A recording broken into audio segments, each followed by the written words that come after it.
Reikia čia, ką darom video. Aš dabar išeisiu už durų, vėl įeisiu. Ir kai aš eisiu, jūs visi taip, o, davai. Ne, iškelt ranką. Nu ką nors.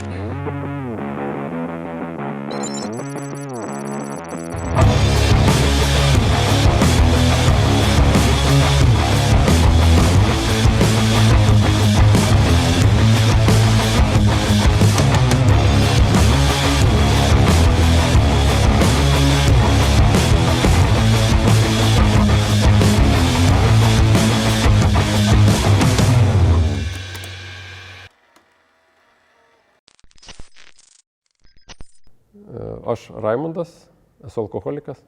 Tai yra, dirbu, mechanikauju, kad tik racing komandai. Nuo kelių tų metų Povilą žinai? Povilą tai nuo pat pradžių žinau. Nuo pirmų metų. Kiek aš prisimenu su Atėgerį, tai tarkim, nuo kokių 2. Jis niekad nebuvo Povilas, buvo Poviliukas, paskui patapo Povkė, o dar vėliau Bonkevičius, o dabar jisai žmogus su ūsais. Esu Povilas Bonkevičius, KTK Racing Division komandos vadovas ir įkūrėjas.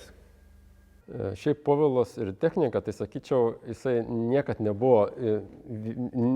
nėjo vieną pusę, nei fizika, nei matematika, nei technika, tai niekad nebuvo viena. Ten buvo kažkur šalia, vis, žinai, kažkaip lygtis atrodo, kad viskas gerai, bet ten tokie vykdavo dalykai, kad sunku paaiškinti, kada normaliai jis pradėjo tą techniką pažinti. Tai jeigu dabar gerai prisimenu, tai jisai turėjo tokį gal Minską, man atrodo, motociklą. Mopedus lygtis praleido ir jis remontuodavo ten tokiam sklepukį ir ten būdavo tokie įrankiai kaip plaktukas, pusė suktuvo, nu ir dar koks nors ten peilis skirtas bulvėms kus ten kažkam tokio. Tai nu, su tokiais įrankiais normalu, kad ten rezultatas toks, kad yra tekę jam padegti beveik garažą. Ir buvo geras, nes pas mano močiutė yra namas ir už namo yra toks kaip ūkinis ir tas motociklas stovėjo tam ūkinį. Aišku, jisai, tiesiog kaip patalpa, kaip dirbtuvės, kažkas tokio senovinės. Ir aš atsimenu, kad mes jį ten bandėm užkurti kažkas tokio. Ir, žodžiu, ten gavos toks dalykas, kažkaip benzino daug pribėgo, atgal šovė kažkaip ten, užsidegė, pradėjo degti, tada užsikūrė viskas, kas galėjo aplink, bet ne tas Minskas ar ten, ne tas motociklas. Tai, žodžiu, prasidėjo toks didžiulis fakelas, nes pradėjo degti benzinas. Tada močiutė atbėgo, atsimenu, ir tada tas geriausia buvo, kad tai buvo žiema, nebuvo daug sniego, tai mes su draugu pradėjom gesinti su tiesiog imdami nuo žemės sniegą. Tai visa laimė, kad močiutė buvo prisidėjus geriamo vandens tokiais bambaliais, daug bambalių, tai močiutė atbėgu, sako, imkit tuos ir gesinkit, tai dėkui Dievui pavyko užgesinti, nes supleškinom ūkinio viso. Tai va, tai tokios tos pirmos patirtis iš tiesų įdomios, sakykime. Na, tai apie ką kalbėsim?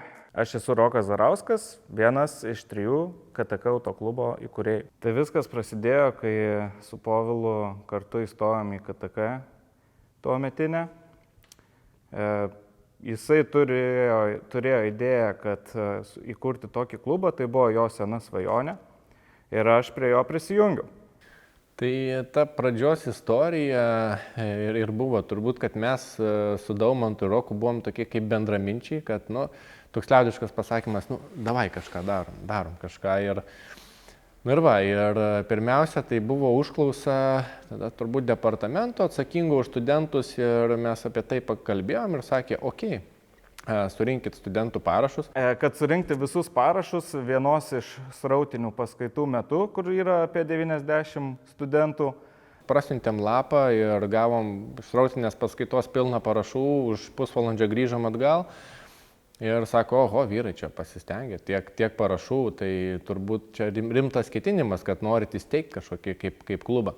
Sveiki, Nerijus Varnas, Lietuvos inžinerijos kolegijos administracijos vadovas. Šiaip turbūt prisimint tą dieną arba tą gal akimirką sudėtinga būtų, bet ką labiausiai prisimenu, tai Povilo entuziazmą. Mes su Roku, man atrodo, pristatinėjom, iki galo gerai nepamenu, bet realiai ta patirtis buvo tokia, kad nuėjom prieš į ta prasme, visi drebėjom ir ten buvo baisu iš tiesų, žiauriai baisu. Kada Povilas atėjo pasikalbėti apie tai, kad nori važiuoti, Ir čia mes tų idėjų iš studentų turime nemažai dažnai ir jos būna pačios įvairiausios. Tai va ta idėja, kai Povilas sakė, kad jis tikrai važiuos ir ten slalomose ir varžybose ir dar kažkur, tai čia reikia palaikymo, tai puikiai pamenu. Bet tuo metu tai buvo viena iš, nežinau, ten 10 ar daugiau norų studentų ar 20. Ir taip, gerai, čia nori to, tai bandom, darom. Tai po truputį, bet turbūt labai aiškiai pasirodė, labai greitai pasirodė, net nereikėjo laukti turbūt nei metų, kad tas noras, jisai nėra toks deklaratyvus, kad tiesiog panorėjau ir čia praėjo, bet kad tas nepraeina ir tas tikrai pakankamai gerai, kryptingai juda link rimtesnių dalykų. Tai iš tiesų buvo labai daug tokių baimių, bet noras turbūt buvo didesnis už baimės. Tai va. Geriausias momentas, kurį atsimenu, tai kai pirmą kartą nuėjom prie mums paskirtų patalpų kolegijos teritorijoje, dėstytojas pakėlė vartus ir jos visos buvo užpildytos šlamštu, visiškai nereikalingų šlamštu. Mes tada įžvelgiam galimybę visą tai sutvarkyti ir įsirengti savo bazę. Ir aš tada atsimenu, mūsų ten gal buvo 10, gal 15, ta prasme, tikrai daug vaikinų ir merginų, net buvo tikrai nemažai. Tai žodžiu, kad turbūt savaitę vien tik tais tvarkėmės viską, iki kol buvo galima jau įeiti tvarkingai. Tuo metu tai buvo wow, ta prasme, iš tiesų buvo wow ir toks garažas, kad jisai ten, nežinau, jį reikia kur sutvarkyti, bet buvo wow, nes tuo metu mes nieko neturėjom ir tas atrodė, kad kosmosas, geras, darom. Kai Paulas buvo pirmakursis, aš tada dirbau autoservise. Ir tas darbas autoservise labai buvo susijęs kartu su to klubo pradžia, dėl to, kad kolektyvas dar buvo jaunas ir nebuvo daug tos patirties. Ir visi dalykai prieš varžybas, ten arba prieš treniruotės, arba kažkokie ten techniniai sprendimai būdavo dažniausiai atsiklausimo arba būdavo kažkaip su pagalba sprendžiami. Tai va taip labai glaustai buvo ta serviso veikla ir klubo pačioj pradžioj. Iš tavo atsiminimų, ką tokio juokingo atsimeni, kas yra užsukę iš jų dirbti? Iš tokių didelių perliukų tai būdavo, tarkim, kaip ne ta pusė sudėtos kaladėlės stabdžio, paskui rato prisukimo veržlės ne ta pusė uždėtos ir tas, tu pasakai, kad ne ta pusė ir vis tiek uždėta ta ir tada tu iš tokių klausimų kaip ir iškeli savo, bet pagalvoji, gal čia tave gal nori prigauti ar kaip, tai viskas eidavo per tokią tam tikrą juoko tą ir manau, kad čia visi išmoko neskaudžiai tas pamokas ir nenukrito, ten jokie ratai, nieks neatsitiko, ten viskas būdavo tvarkingai, o daugiau tai, tarkim, toksai gal užkulisių ne kiek servise, bet su to pačiu Civiku. Tai įsidėjo, atsimenu, Paulas turbiną į tą 1.5 variklį ir jisai važiavo gal turbūt kokias 10 minučių. Iš jų kokias 8 stūmė nuo kelio, įsprogo variklis. Tai va, ir kitas dar prisiminimas apie būtent tavo Civiką, tai tas Civikas buvo mono įpurškimu ir ten labai daug pasidaro galingumo, jeigu perdarai į pilną įpurškimą. Ir ten reikia nemažai, tais laikais atrodė, kad reikėjo nemažai, dabar jau labai paprasta tai padaryti į pilną įpurškimą. Ir jisai buvo tas žmogus, kuris pirmas mano akyse pasiryžo nukirpti visus laidus vienu metu ir paskui kažkaip su juos sujungė. Tai truko ilgai, bet po šiai dienai prisimenu, aš nebūčiau ryžęsis, nors turėjau daug didesnę patirtį ir jam jis tą sugebėjo padaryti. Tai tas nustebino. Žodžiu, pirmas klubo pirkinys buvo žalia kregždė, kurią surinkom iš pirmųjų narių pinigų bendrą biudžetą ir važiavom su Paulu jos įsigyti. Būklė buvo ne pati geriausia, bet turėjom dirbti su to, ką turim. Ir jinai tikrai atnešė daug patirties tiek iš techninės pusės visiems studentams, tiek ir iš vairavimo dalies. Daug kas galėjo susipažinti su automobilio valdymo trasų. Gavom tam tikrą sumą iš kolegijos. Aš, Povilas ir Daumantas nuvažiavom į vieną iš įrankių parduotuvių ir išsirinkom. Buvo būtinas sąrašas įrankių, ar ne? Terkšlių komplektas, raktų komplektas, replės. Ir kad su turima suma visą tai gyvendinti, teko rinktis pačius pigiausius įrankius. Tai skaičiavom kiekvieną centą bet turėjom visą tai, ko reikia. O sekantis etapas buvo garsusis oranžinis vežimėlis, kuris jau po kokių 2 metų, man atrodo, atsirado. Tai buvo irgi toks komandos techninės bazės lygio pakelimas. Turėti įrankių vežimėlį. Anksčiau viskas buvo sukabinta ant stalčių šitose, ant sienos, sudėta stalčiuose. Gal 17 net, gal 18 metai, kada Povilas paskambino ir sako, žiūrėk, sako, mes čia kaip ir gausim finansavimą, norim pirkti mašiną. Nu ir aš galvoju, kokią čia tą mašiną noriu pirkti. Galvoju, vis tiek gal čia tas finansavimas nebus didelis ir tada įmetė tą skelbimą ir aš pagalvoju, bliamba, čia jau yra rimta, tai dienai buvo tikrai gan rimta mašina. Ir, sakau, jo, čia dar per aplinkų sužinau, kiena ta mašina, kokia ten maždaug jos būklė. Ir galiausiai tas CRX atsirado garaže. Tai tada buvo pirmas toksai turbūt didžiausias jau pasiekimas po visų kregždžių, po visų tų civikų, kurie buvo tiesiog apie slalomą, apie kažkokį ten mineralį, kuris jau buvo skirtas grinai važiuoti tik trasoj ir kuris jau buvo surinktas, jau tokiais rimtesniais dalykais. Tai yra, kad jau buvo parinkti amortizatoriai, buvo parinkta važiuoklė, jau buvo daroma tie kažkokie inžineriniai sprendimai, kad mašina ne tik važiuotų, bet važiuotų greičiau. Aš esu Egidijus Janavičius. Tai va, ir šitos bendruomenės, automobilių sporto bendruomenės vardu esu įpareigotas vadovauti šitai organizacijai. Tai va, tai pasakysiu. Labai paprastai. Lapas, grinai trasoje, tada jūs važiavot su Civiku, CRX teisingiau reikėtų sakyti, su CRX tokiu gana varganu, tikrai turėdavau daug pastabų įvairių dėl paruošimo lygio to automobilio. Tai Povilas tikrai nebuvo labai pavyzdingas šitoje vietoje, geras šitas patinka, matau žiūrovom. Tai šitą aš atsimenu. Bet Povilas pasitaisė. Aš kažkaip atsimenu, kad degalų bako, kur uždengimas ten gale yra tas balnas galinės sėdynės. Ten kažkaip, man atrodo, buvo ten žarnos gal kažkaip tai pravestos, kažkaip įdomi. Ten tokių buvo. Tai visur kažkokie laidžiukai, kažkokie tokie, man atrodo. Tokia. Aš kartais tokias mašinas, bet labai negražu. Labai gerai. Tokia šiukšlytė biškelė. Kartais, pasakysiu labai paprastai, kartais yra automobilis, kuris iš principo yra tikrai gerai paruoštas, bet jame yra tokių esminių trūkumų, kur tu gali sakyti, žiūrėk, bičiuli, reglamente yra parašyta taip ir taip, tame ir tame punkte, yra parašyta konkrečiai taip ir taip reikėtų padaryti, nes kažkas ten taip. Bet yra tokių automobilių, kuris iš principo, jeigu tu žiūrėtum pagal reglamentą, pagal raidę, nelabai yra prie ko prikipti. Bet jis yra, toksai, šiukšliukas. Šiukšliukas tiesiog. Jo, tai kaip, sakykime, tos energijos, kai reikia vesti į priekį ir, aišku, ne visada tas vedimas į priekį yra sėkmingas, sakykime taip, tai tuomet šiai dienai aš visai prie technikos nesiliečiu su savo rankom, tik tais idėjom ir pamastymais, mintimis, bet tuo metu tikrai daug dariau. Ir pjauščiau, ir vieninau, žodžiu, viską, ką gali žmogus daryti. Tai taip, ir aš atsimenu, tada mes konstravom ir kažkas lyg nesigavo ir turėjom spėti laiką.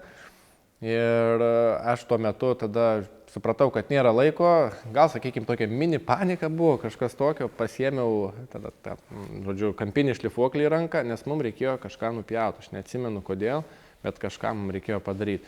Ir buvo CRX, reikėjo pataisyti, man atrodo, reikėjo skardą išpjauti gale, kad nebūtų zapaskės vietos ir būtų lygiai skarda.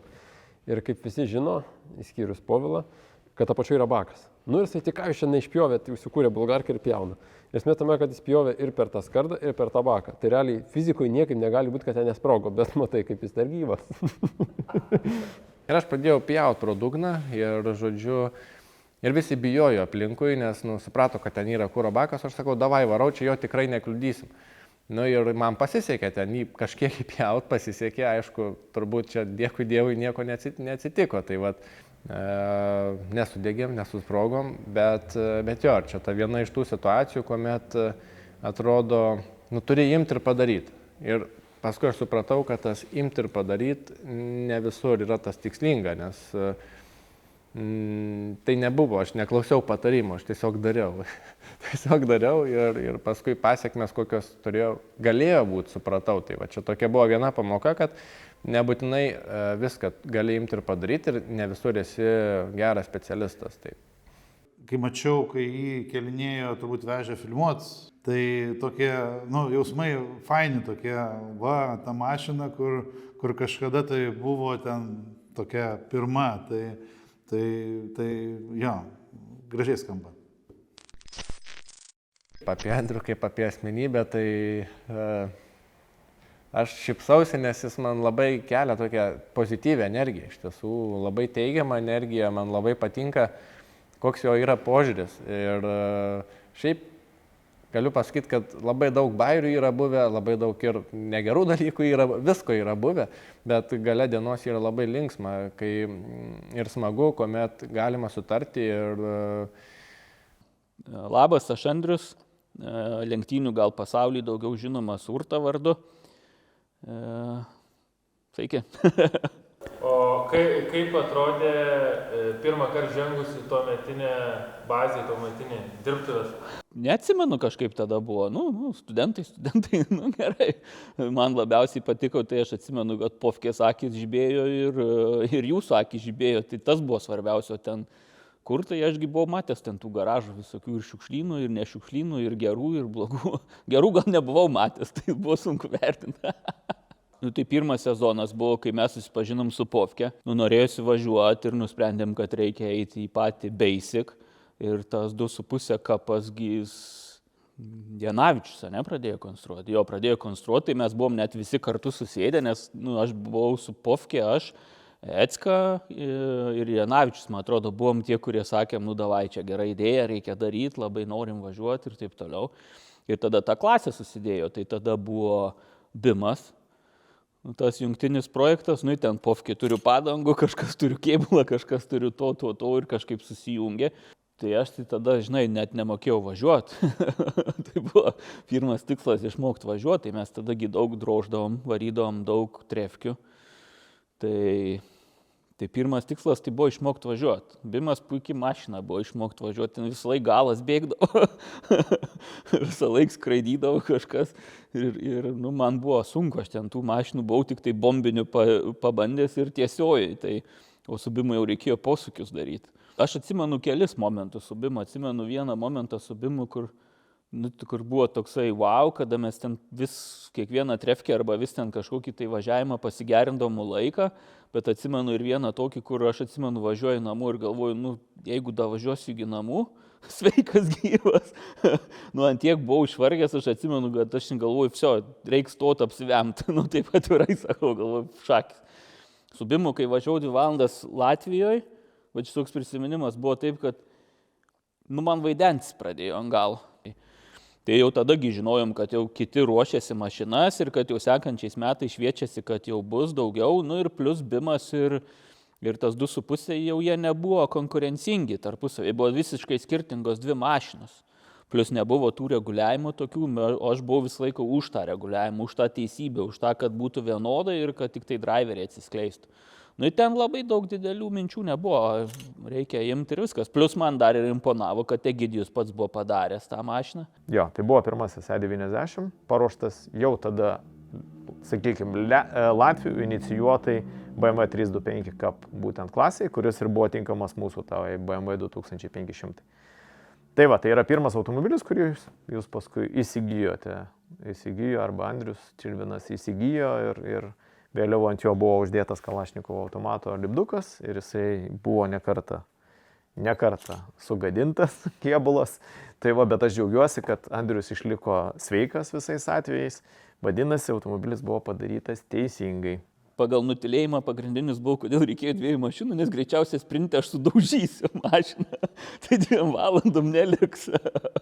Tai va šitas buvo turbūt toks jau kaip čia po lentyną sprendimas, vis tiek Andrius sudaužys. Vis tiek kažkas bus negerai, arba sudaužys, arba variklis suges, arba dar kas nors bus gestintos variklius iš pradžių laidodavau. Man atrodo, kokį 6 buvo, ne? Tai va, ir Ir geras buvo sprendimas, nu ir iš to mes kažkaip tai gavosi gerai, kad visa komanda taip išmastė ir kad sprinte Kalašas, o 2 valandose jau sunkesnė technika tankas, mes ten dar visokių gražių videkų pasidarėm, visiems buvo smagu.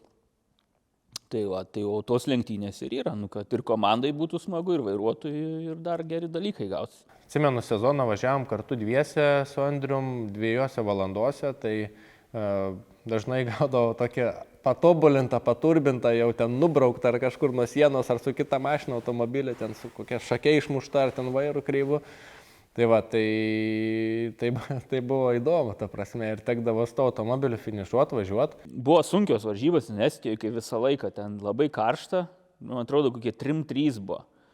Tai aš ten degiau toj mašinui, aš jau ten maldavau, taip, kaip maldavai, žinai, aš jau ten pofkė jau zyziau, žinai, gal jau keiskit, žinai, gal jau laikas, kiek čia dar liko laiko. Ir viskas. Tai sako, gana, varyk į pitus, tai aš atvariau į pitus, ir įsirikiavus į pitus, kaip čia pasakyti, aš jau skau, baigėsi stintas, o dar nebuvau įvažiavęs į pitus ir tuo metu man kokį sekundę atjungė. Ir viskas, ir praradau kontrolę mašinos ir neįvažiavau į pitus, trenkiausi. Tai skau, tai pofkė, tau negausi geros mašinos po manęs vairuoti. Nes mes visi žinom, kad pofkė vairuoja geriau sugedusią mašiną negu gerai veikiančią mašiną. Šiaip įsimintiniausias gal iš mano kaip vairavimo momentas, tai kuomet tai buvo vėl panaši situacija, kuomet automobilis tuo metu neveikė puikiai ir aš važiavau antrą jau vadinamą stintą, Andrius buvo pravažiavęs savo pirmąjį, aš važiavau 2 valandą. Tai ten tos gonkės kaip visai, kad 2 valandų standartiškai, Andrius pradeda, pridirba nesąmonį, pofkį turi ištraukti. Tai ten tokia ta situacija buvo iš tų.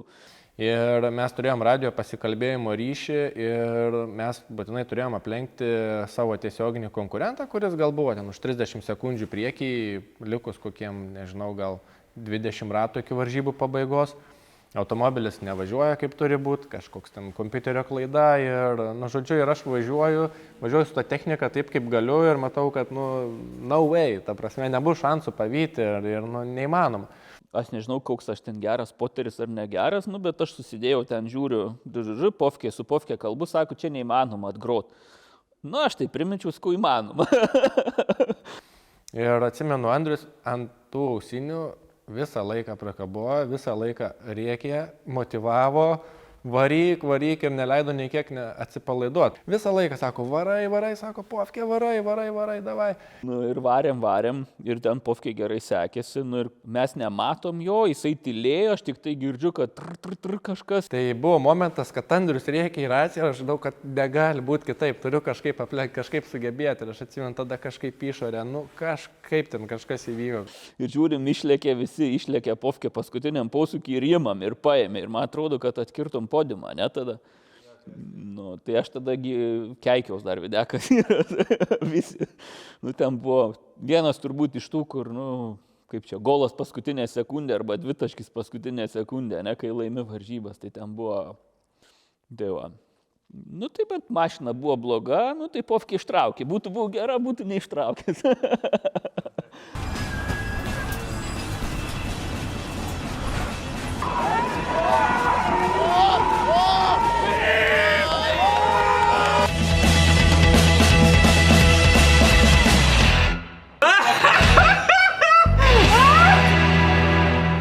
Pavyko aplenkti, tai buvo wow, tada tai buvo žiauriai geras jausmas, turbūt įsimintiniausias iš tų visų lenktynių.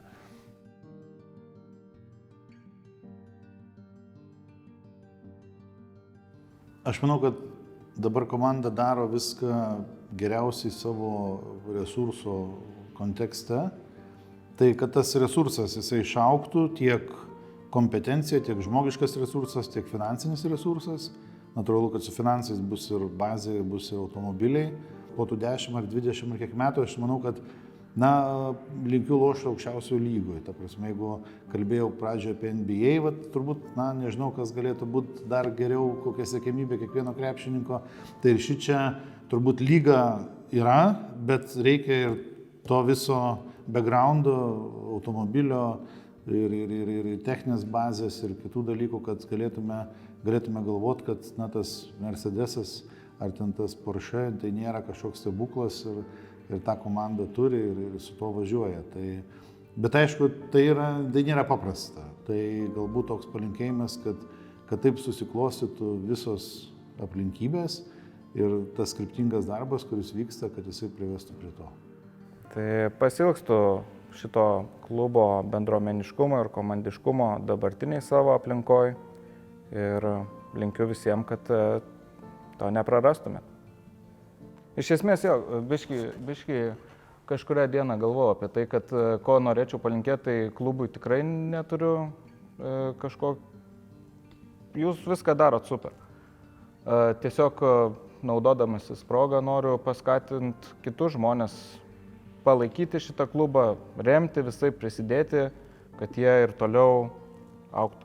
Manau, kad komanda eina tik gerą linkme ir komandai norėčiau palinkėti išlaikyti savo pagrindinį dalyką, tai yra komanda.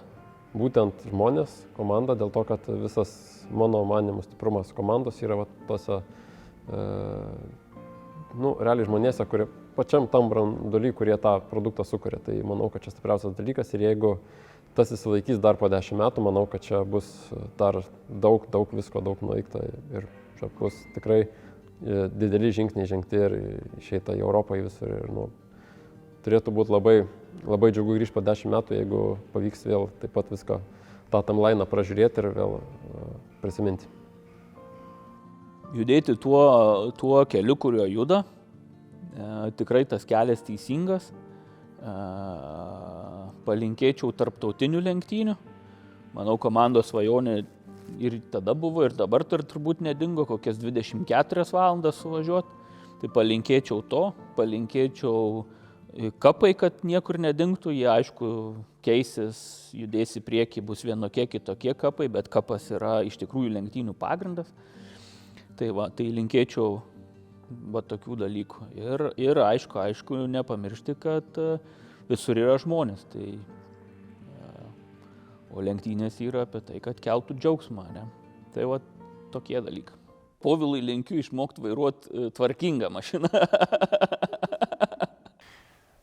Jo, tai aš įsivaizduoju, kad po 10 metų, taip gal labai futuristiškai, optimistiškai, aš įsivaizduoju, kad mes turėsim didelę bazę inžinerinę, kur dalyvausime Baltijos, Europos šalių varžybose ir kursime gerą produktą. Tiek aptarnavimo, tiek gamybinė prasme. Iš tiesų, aš įsivaizduoju, kad čia bus staklės, kad čia bus kuriami automobiliai, tokia turiu viziją. Tai tokia optimistinė, aš kartais, kai pagalvoju, reikia svajoti, nes kartais tos svajonės dažnai jos pildosi ir reikia svajoti 105%, tai tada tikrai kažkas gausis į tą pusę. Tai to ir noriu gal palinkėti visai komandai, kad visgi nepamestume savo entuziazmo ir nepamestume to, dėl ko tai darom čia kiekvieną dieną susirinkę. Tai yra toks kaip vidinis variklis ir tas entuziazmas, žmonės, aišku, pagarba ir visa kita, jis atveda į tą rezultatą. Tęstinis darbas svarbiausia. Tai turbūt to ir norėčiau palinkėti, o visa kita, manau, bus. Jeigu tai bus, tai mes viską turėsim.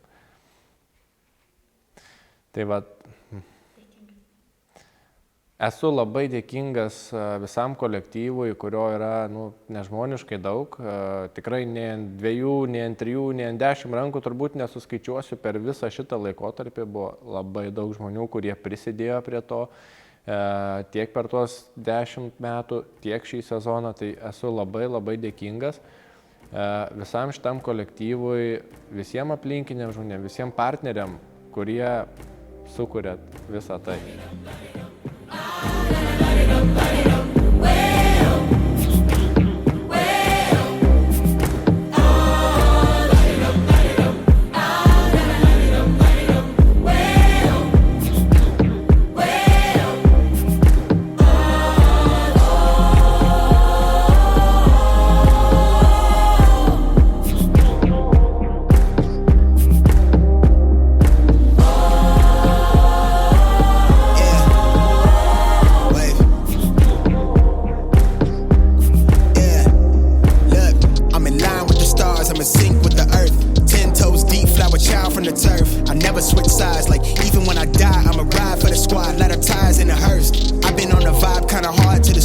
I'm in between, I'm good.